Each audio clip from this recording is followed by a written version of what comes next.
This video covers example 6 from the 2.6 notes. In the previous examples, we talked about composition of two functions. In this example, we're actually going to decompose functions. That means we're going to figure out what two functions were composed together to create the composite function. So for these examples, we're going to be looking for an inner function and an outer function.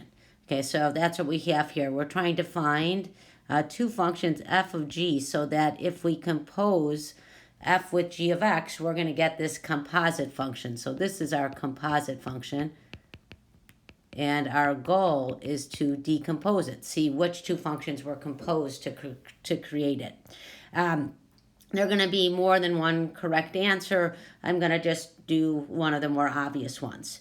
Okay, to check if we did it correctly, we're going to perform the composition. So we're looking for an inner function and an outer function. Usually parentheses are a good indicator of what is the inner function. So here I'm looking for an inner function. And in this example, the inner function is 3x minus 4. The inner function is equal to g of x in our example. The outer function is what we're going to look for next. The outer function, here I see that I have something squared. So my outer function is going to be x squared plus 2. That's my f of x function. And now let's check. Did we do it correctly? What is f of g of x? Or f of 3x minus 4. If we put 3x minus 4 into our f function, we'd get 3x minus 4 quantity squared plus 2, which is h of x. That's what we started with. So this is correct. Let's try the next one. Once again, we're going to look for an inner function and an outer function. The inner function here is going to be 9 minus x. That's what we're going to call g of x. The outer function, what function that the inner function was put into, is the square root of x. And now let's do the composition. F of g of x is going to be f of 9 minus x.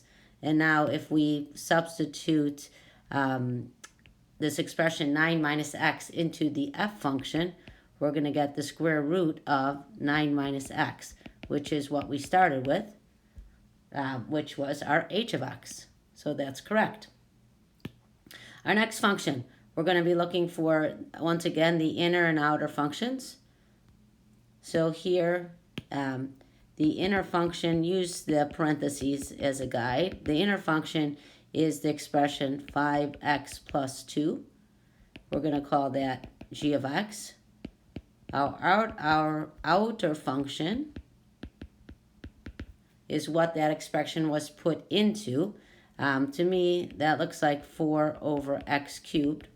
I'll call that f of x. And now let's check. Did we do it correctly? What would f of g of x be? That would be f of 5x plus 2.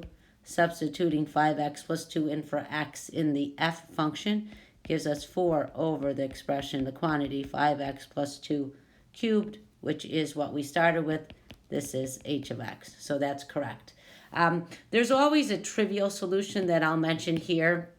I will not accept the trivial solution on a quiz or a test, but the trivial solution, which always works, would be something like this. So say for example 6a, the trivial solution, if we had h of x is equal to the quantity 3x minus 4 squared plus 2, the trivial solution, you can just let f of x be x, and then g of x could be your whole expression. And then when you find f of g of x, which would be f of this whole thing, you would end up with what we started with. But that's not that's not useful. It won't be helpful in later courses. In calculus, you do need to be able to recognize compositional functions and understand how to decompose them.